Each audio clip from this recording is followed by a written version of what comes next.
Welcome to the working process of Jess, Amma, and I.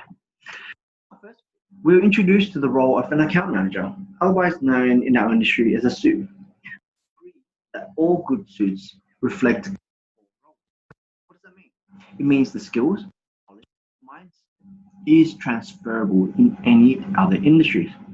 This week's reading also shares the key steps of how to win businesses, keeping the business, and we don't want this, but losing the business.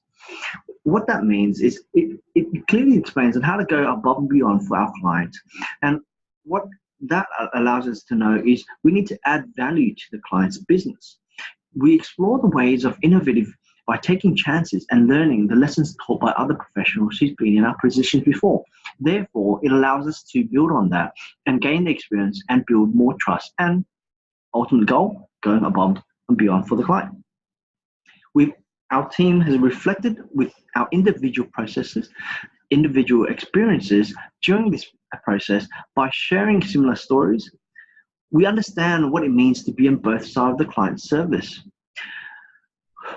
What we've taken away is the importance of being resilient in the workplace and learning from our mistakes.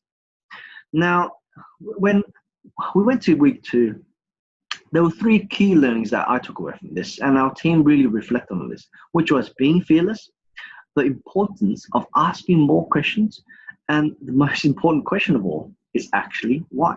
We discussed the reading and the video tutorials to reflect on what it means to be fearless, because the limits that we place on ourselves, and this has a flow-on effect on our everyday lives.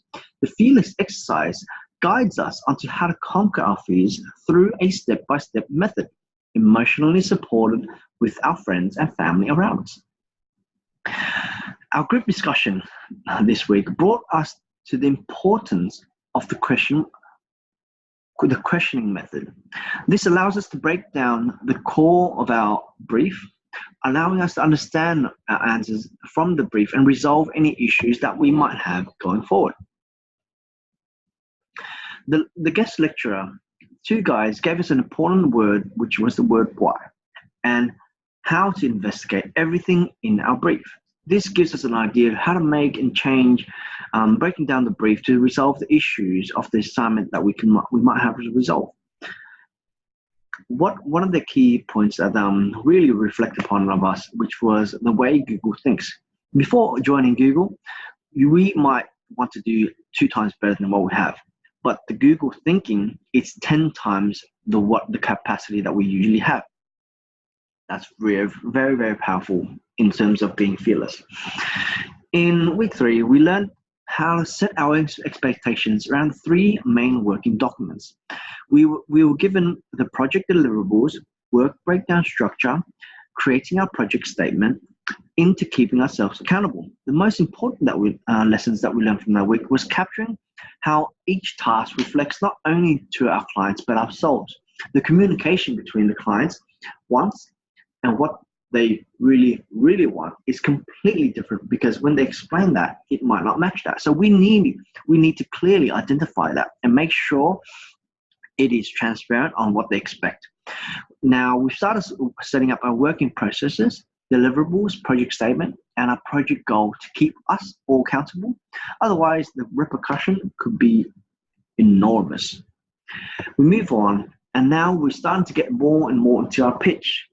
We started to fight, argue so much, and fight so hard that one of our team members left. No, just kidding. No one really left. He left on his own. Or did he? Now we're starting to have the feel and the process of identifying smarter risk taking. What does it mean? It means by making calculated decisions through our process, we've identified our team's constraints and how to resolve them. We self-reflect upon each other. We've broken down what constraints we each bring, and this way we can address this issue as a team before it goes wrong. And one of the best things I loved about this week was we started to use the work breakdown structure to start delegating tasks for the upcoming weeks. And the lessons learned from this week, we've put assumptions aside and created a plan B in case of any work that is coming up that we might not have received. We have some solution for it. You know what? What do you think, Jess? think that's perfect, John. Now, after delving into the time management matrix in week 5, we were able to unfold and embrace the benefits of each of the quadrants and apply it to our personal tasks, hence assisting us to progress as a group with our combined tasks for this unit.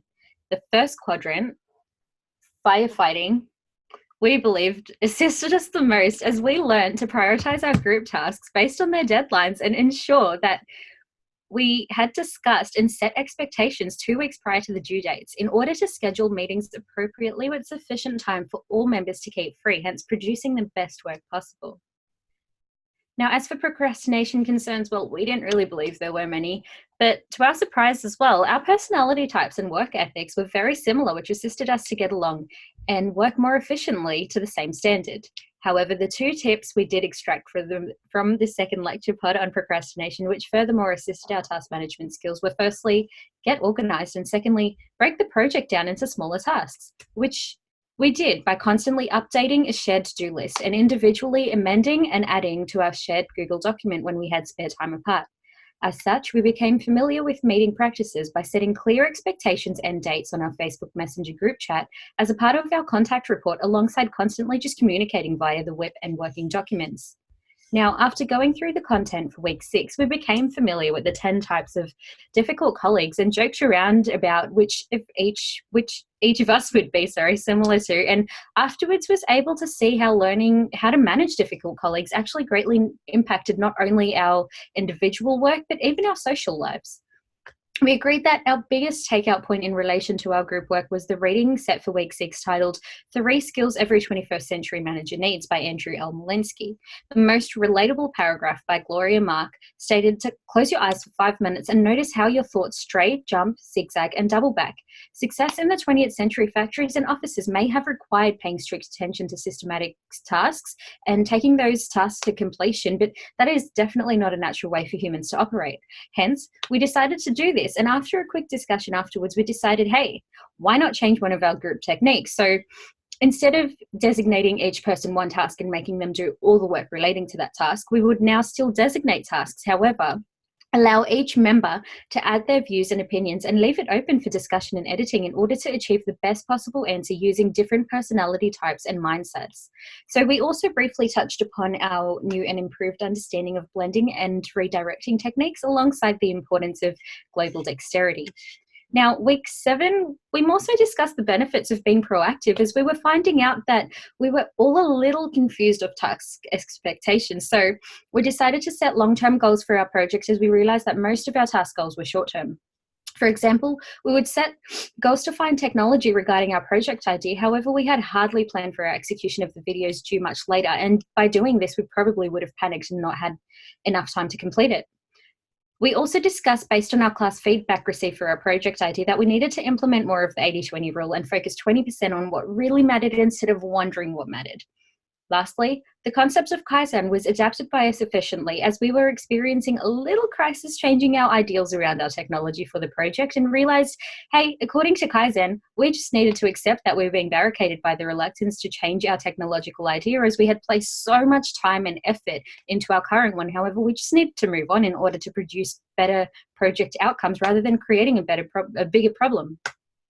As such, it is safe to say that the content in week 7 assisted us greatly and allowed us to seek further clarity in order to work more efficiently as a group. On to you, Amna. Thanks, Jess. Okay, in week 8, the topic discussed in the lecture was by the guest speaker explaining challenges and facing one's fears by setting expectations and preparing one to change their perspective on a set task. This lecture was helpful to all the team members because we were unsure of how the pitch presentation would be. Therefore, researching and discussing helped gain insight to make the task achievable. Part of overcoming this challenge was to practice various times and research key elements of a good pitch presentation. The procedure of the pitch presentation was broken down into smaller tasks and assigned each role to a team member, and then later on reviewed and discussed. Okay, in week 10, the documentary was showcasing the process of a real-life pitch within the business industry. It helped give insight of the pros and cons of a pitch and the proposed concept. This element This element for preparing for our pitch included understanding the client's need and presenting a rational approach of the concept. For example, one of the agencies shown in the documentary bought the product to familiarize themselves with it and to gain a better understanding. As a team, research was a crucial part of the task to formulate a strong concept. We researched statistics, machinery, recyclable items, and many more elements because we were all open to ideas and creative approaches. Now we're up to week 11. This week, the team task was to come up with creative ideas to engage the audience to our pitch presentation and go beyond the basics of presenting.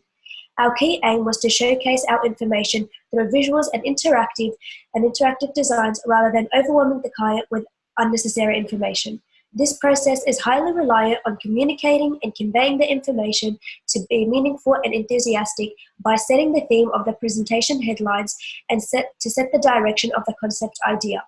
Overall, as a team, I believe that we all worked well together and reached our full potential by working collaboratively and communicating constantly to share and express our opinions and thoughts on this task given.